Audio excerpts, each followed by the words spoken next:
आज अखिल भारतीय साहित्य संमेलनामध्ये आपण अतिशय सुंदर भरतनाट्यम बघितलं आणि जे भरतनाट्यम जिने केलं ती वैष्णवी ढोरे पुण्याहून आलेली आज आपल्यासोबत आहे.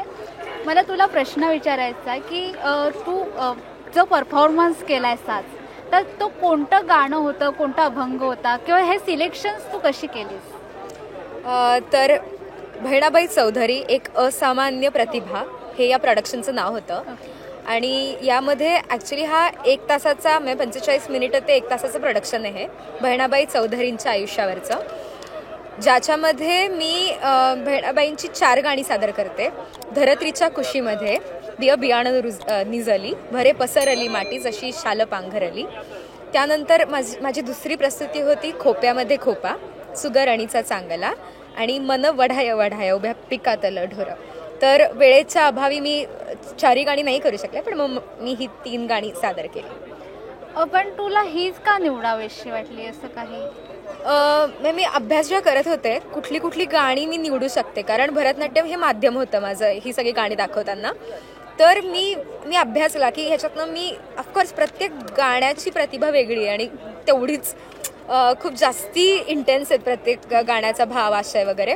पण मी ह्या 4 गाण्यांची निवड याच्यासाठी केली की ती एकतर वेगवेगळी आहेत. म्हणजे मला सुरुवात एक लाईट झोननं करायची होती आणि जेव्हा आपण आई आणि मूल बघतो तेव्हा आपल्याला असं होतं की हाय, म्हणजे मला असं होतं की ऑडियन्स बसल्यावर त्यांच्या चेहऱ्यावर ते स्मित हास्य हवं, म्हणून मी काळी आई आणि त्याच्या उदरात असलेल्या बिया याच्यापासून मला सुरुवात करूशी वाटली. आणि मला ती इमेजरीच खूप सुंदर वाटली की जसे कोंब उगवत आहेत तसंच कदाचित त्या आईला वाटत असेल जेव्हा तिच्या अंगावर शहार येतात. सो हे मेटाफर जे होतं ते मला डान्स करताना खूप असं डान्सिकल वाटलं आणि मला असं वाटलं ही कविताच मुळी डान्ससाठी बनवली आहे की काय, म्हणून मग मी ती कविता निवडली. त्यानंतर होतं खोप्यामध्ये खोपा सुगरणीचा चांगला.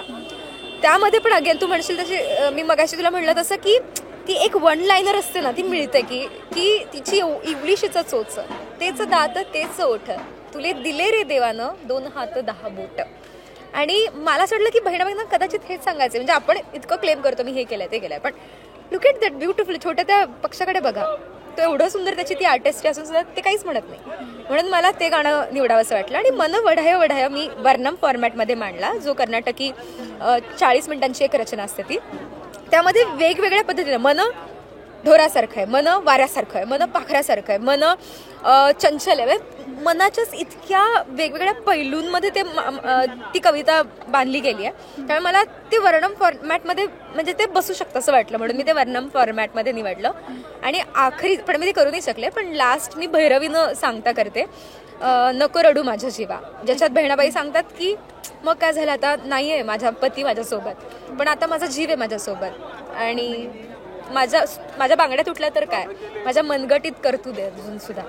सो आय थिंक मी खूप भाग्यवान समजते की मला हे आपल्या मराठी साहित्य संमेलनात त्याची कमानच मुळी बहिणाबाई चौधरी कमान होती, तिथे मला हे करण्याची संधी मिळाली.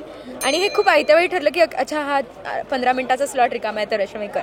आणि मी अनायासे दिल्लीतच त्या साहित्य संमेलनात होते, मी फक्त माझी नववारी केली आणि बहिणाबाईंचं स्पिरिट घेऊन उतरले. I was very wonderful. आणि जेव्हा लोक येऊन सांगतात की आम्हाला आवडलं, I felt Bahinabai you are worth. म्हणजे आपण म्हणताना त्यांना असं म्हणतो की त्यांना लिहिता वाचता येत नव्हतं, त्यांना काम करता करता त्या स्फुरलेल्या कविता आहेत. सो मला असं वाटलं की ह्या कविता अगदी मौखिक परंपरा आहे ना, ओठापासून जाऊन ओठापर्यंत त्यांच्या स्माईलमध्ये ती मला दिसली. त्यामुळे वॉज व्हेरी नाईस. परफॉर्मन्स बऱ्याच जणांच्या हृदयापर्यंत पोहोचलेला आहे. थँक्यू.